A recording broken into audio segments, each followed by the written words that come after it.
On est dans les années 70 et il y a un gars, il a réussi à tout simplement cambrioler la plus grande banque du monde en creusant un tunnel long de 8 mètres dans les égouts. Il a volé 40 millions de dollars en un week-end sans que personne s'en rende compte et il a même pris le temps de laisser une petite surprise aux policiers. L'affaire a tellement fait de bruit dans le monde entier qu'on a décidé de l'appeler la casse du siècle. Il a réussi à faire ça sans qu'on le retrouve, mais il a décidé de se balancer lui-même pour que le monde sache que c'est lui qui a fait ça pour qu'il ait de l'attention. Aujourd'hui, on va suivre l'histoire d'un gars qui est à la fois le plus stupide du monde et aussi le plus grand génie que tu auras vu. C'est l'histoire de Albert Spagari. Non, je recommence. Celle de Albert Spagari.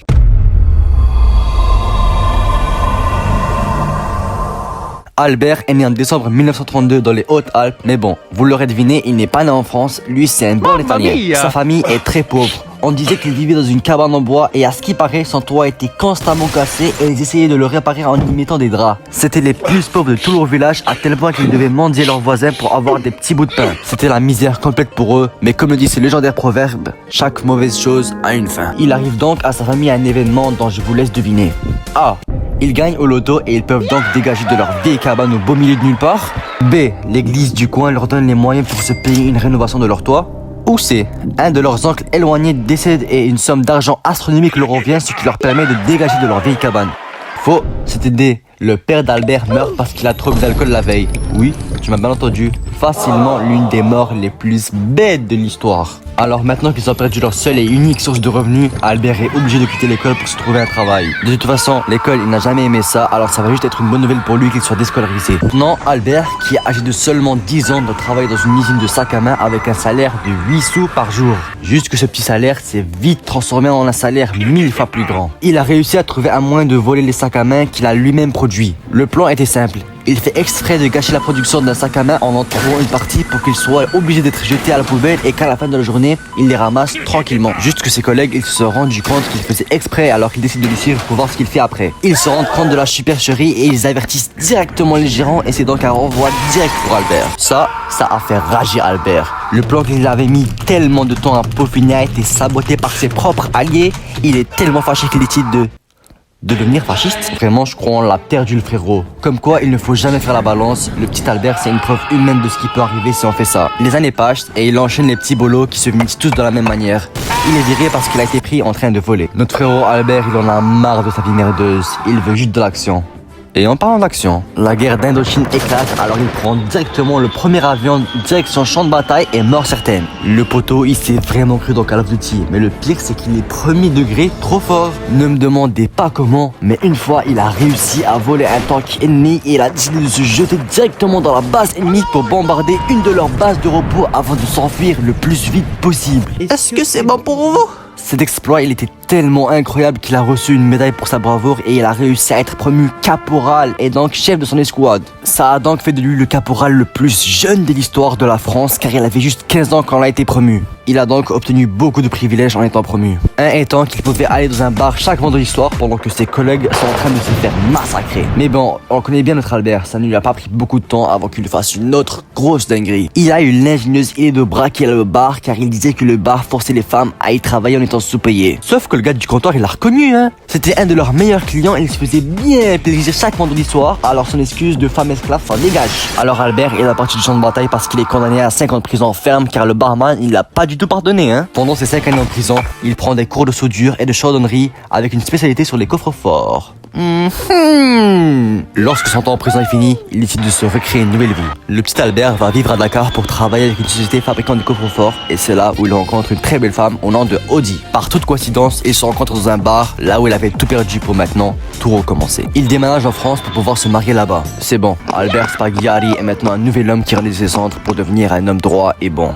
Pas du tout! À peine 2 mois après leur mariage, Albert est de nouveau en prison pendant 4 ans car il avait une quantité alarmante d'armes et de grenades chez lui. Lors de l'enquête, on a appris que c'est à cause d'une mission qui lui a été confiée par une organisation fasciste qui était tout simplement d'assassiner Charles de Gaulle, le président de France. Alors il avait vraiment pas oublié ce que ses collègues lui ont fait à l'usine hein. Bon, 4 ans plus tard, il décide de se reconstruire une nouvelle vie une nouvelle fois et il est maintenant devenu un agent immobilier qui est chargé de vendre des maisons à Nice. C'est un bon parlant notre Albert. et il sait bien comment escroquer ses acheteurs. Mais pour une fois, ça reste dans la légalité et grâce à ça, il devient le meilleur vendeur de son agence. Il est donc facilement promu comme étant le directeur des formations pour les nouveaux employés pour les aider à faire comme lui. Grâce à ça, son réseau de contacts s'est vite multiplié et c'est pour ça qu'il a comme ami des gens qui sont dans la haute sphère sociale. Un de ceux-là était le secrétaire du directeur général de la banque la plus grande de France qui est la Société Générale. Rien que ça, oui. C'était devenu son meilleur ami et il aimait bien lui raconter comment la sécurité de sa banque était désastreuse, comment il n'avait aucun système de sécurité dans les coffres forts de la banque. Il est même allé au point de lui dire où se trouvait la salle des coffres. Il a demandé à son ami le secrétaire c'est quand que la salle des coffres ferme. Franchement, j'ai jamais vu un imbécile comme ça. Mais son ami, qui n'est pas plus allumé que lui, dit tranquillement qu'il se ferme durant toute la fin de semaine, ce qui était supposé être des informations confidentielles. Alors Albert est décidé. Il va cambrioler la plus grande banque de France juste quelques mois après être sorti de prison une deuxième fois. Pour ça, il trouve un plan qui ne lui a pas pris plus de 2 minutes à concevoir. Il va creuser un tunnel à côté des égouts qui va mener tout droit vers la salle des coffres dont il va dépouiller tranquillement durant toute la fin de semaine. Mais pour ça, il a besoin d'associés pour l'aider à dépouiller sa mine d'or. Miraculeusement, il rencontre le bandit le plus recherché de toute la France dans un bar. Par coïncidence, son nom est Thierry Paulin. Il a tellement fait dénigrer lui aussi qu'il faudrait une vidéo complète à son effigie. Quand Albert le voit, il lui explique son plan au détail près pour le convaincre à venir avec lui. Thierry refuse directement, car quel imbécile serait prêt à braquer une banque en creusant un tunnel aussi lent que la peine de prison qu'il peut avoir pour ça. Mais Albert, il ne va pas abandonner. Il va le suivre partout pour le supplier qu'il accepte parce que c'est le seul gars qui peut l'aider car il possède tous les contacts et les instruments possibles. Il le suit tellement que c'est rendu de l'harcèlement. Une fois, il s'est même infiltré chez lui pour pouvoir le supplier dès le réveil. Après des semaines d'abus quotidiens, Thierry finit par accepter, mais à une seule condition. Si l'alarme sonne quand elle rentre dans la salle des coffres, il le tire directement une balle sur le crâne. Un petit coup de pression pour notre Spaghetti, mais elle accepte quand même et le duo est donc formé et prêt à dépouiller tous ceux qui bougent. Ils embauchent une quinzaine d'hommes et ils vont directement en chantier. Ils s'équipent de pelles et de pics et s'en vont directement dans les égouts. Le tunnel doit être assez grand pour faire passer une quinzaine d'hommes sur 8 mètres de long, ce qui est énorme.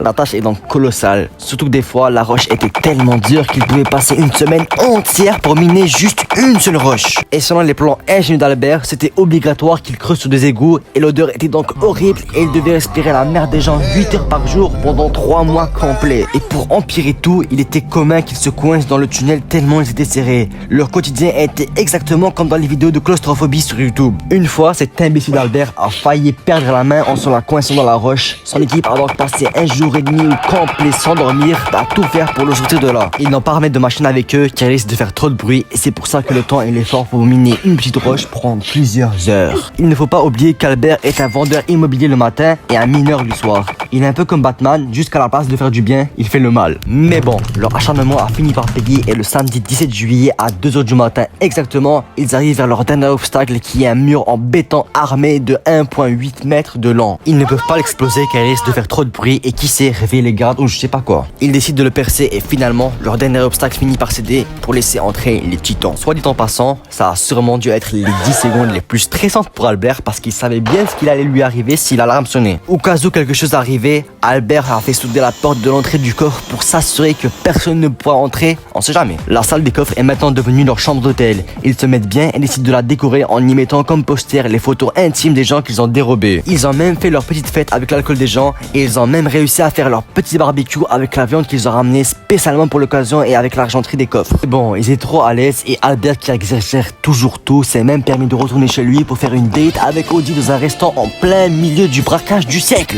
Ils ont même ramené un bijoutier avec eux pour analyser et prendre que les objets les plus précieux parmi tous. En tout, ils ont volé l'équivalent de 40 millions de dollars en bijoux et d'argent liquide, ce qui est l'équivalent de 65 sacs militaires remplis au maximum. Ils auraient pu prendre beaucoup plus, mais la météo a annoncé des pluies extrêmes, ce qui veut dire que les égouts allaient se remplir, ce qui pourra rendre la sortie plus dure. Ils ne voulaient prendre aucun risque, ils ont donc décidé de quitter plus tôt, mais avant de partir, ils ont laissé 2 petites surprises aux policiers. La première était qu'ils ont écrit un petit message complètement insolent qui dit ni arme, ni violence et ni haine pour bien mettre la rage aux policiers. Même si l'arme elle était bien présente quand Thierry était prêts à tirer sur Albert. La haine, elle aussi, elle était bien là avec la deuxième surprise qu'ils ont laissée aux policiers. Albert et les autres gars ont rempli 3 gros barils de toute la merde des égouts et l'ont lancé sur le coffre-fort pour leur faire comprendre à eux aussi ce qu'ils ont pu ressentir durant ces 3 mois complets. Avec ces 2 petits cadeaux en main, ils dégagent le plus vite possible, mais avant de partir, ils activent un extincteur de feu pour effacer toute trace de leur empreinte digitale. Albert, c'est encore un nouveau dans le domaine du cambriolage et quand il demande sa part du gâteau, il lui donne un petit bout de ce qu'il devait avoir en lui disant qu'il lui donnerait le reste plus tard parce que là ils sont dans une urgence ou un truc comme ça. Mais Albert, il leur fait confiance et sans même le savoir, il se prend la douille du siècle en empochant une minuscule partie de ce qu'il devait avoir. Le lendemain, quand les employés ont voulu ouvrir la porte, c'était impossible, alors ils ont fait arriver une entreprise de soudure pour l'ouvrir et c'était pas mal gênant parce qu'ils n'arrivaient même pas à ouvrir leur propre sécurité. Et quand ils ont ouvert la porte et ils ont vu la dinguerie et ils ont directement appelé le directeur et tu ne t'imagines même pas sa tête vu la merde dans laquelle il est ou encore pire, celle de son secrétaire. Pendant ce temps, Albert il a déjà dégagé en Amérique du Sud pour fuir la potentielle police qui va le poursuivre car au sud, il ne laisse pas la police enquêter sur les gens qui s'y sont. L'histoire, elle aurait pu se finir là, sauf que pas du tout. Elle vient à peine de commencer. Notre Albert, il s'est acheté une petite villa avec une piscine où il vit sa meilleure vie dans la plage avec sa femme. Mais sa vie manque un peu l'accent à son goût, alors qu'il décide de tout simplement appeler la CIA en disant que c'est lui qui a cambriolé la banque de la Société Générale en France. Tout ça parce qu'il était en manque d'attention et qu'il voulait que le monde complet sache que c'est lui qui a fait ça et qu'il puisse être le héros qu'il pensait être. Mais le truc il est tellement improbable que la CIA ne le croit même pas et pense qu'il fait une blague. Mais il va faire comme il a fait à Thierry, il va continuer de les harceler jusqu'à ce qu'il envoie un message à la France comme quoi c'est lui le coupable. Le niveau de stupidité qu'il faut pour s'auto-balancer, c'est juste perturbant. Mais en même temps, Thierry il s'est fait choper par la police et alors quand on lui pose des questions sur ce fameux Albert, Thierry n'hésite même pas une seconde et le balance directement pour créer une petite sentence. Mais encore une fois, les policiers pensent qu'il n'a rien fait et que Thierry essaie juste de les mettre sur une fausse piste, mais il demande à Albert de venir juste parce que c'est la procédure. Dieu lui laisse alors une dernière chance pour se repentir car comme il est en Amérique du Sud, il n'est pas obligé de venir, mais ce cassos, il décide quand même de le faire. Quand il remet les pas en France, il réalise la dinguerie qu'il vient de faire, mais il ne peut plus faire pas arrière. Il décide donc de tout nier durant l'interrogatoire, mais les non c'était pas moi de l'interrogatoire se transforme vite en oui c'était moi après quelques heures. Il va maintenant être jugé et il risque gros. Il risque même de finir sa vie en prison. Lors de son jugement, il donne au juge les papiers des plans pour infiltrer la scène et au moment où le juge baisse les yeux, Albert se dresse face à la fenêtre prêt à sauter avec un complice qui l'attend en bas avec une voiture volée prête à décoller. Le juge fonce sur lui prêt à tout pour l'empêcher de sauter mais il finit par faire une petite dinguerie, il le pousse de l'immeuble et Albert tombe et s'écrase sur le toit d'une voiture. Tomber de 10 mètres de haut sur une voiture ça reste toujours mieux que de tomber sur le béton bien dur. Alors Albert reprend vite conscience et il dégage le plus vite possible hors d'ici. Il réussit par je ne sais quel miracle de sortir de France pour retourner chez lui en Amérique. Le juge avoue après l'incident de l'avoir poussé exprès pour qu'il se fasse quelque chose et qu'il ne soit pas capable de s'enfuir. Avant de partir, Albert il ajoute sa petite touche d'insolence en envoyant une lettre à la police nationale qui dit bien le bonjour d'Albert avec ses empreintes digitales en bas. Après ça, il prend sa retraite hors du monde du crime pour vivre sa vie paisiblement. Mais avant de mourir, il envoie une lettre à la police française qui dit bien l'adieu d'Albert, comme c'est mignon.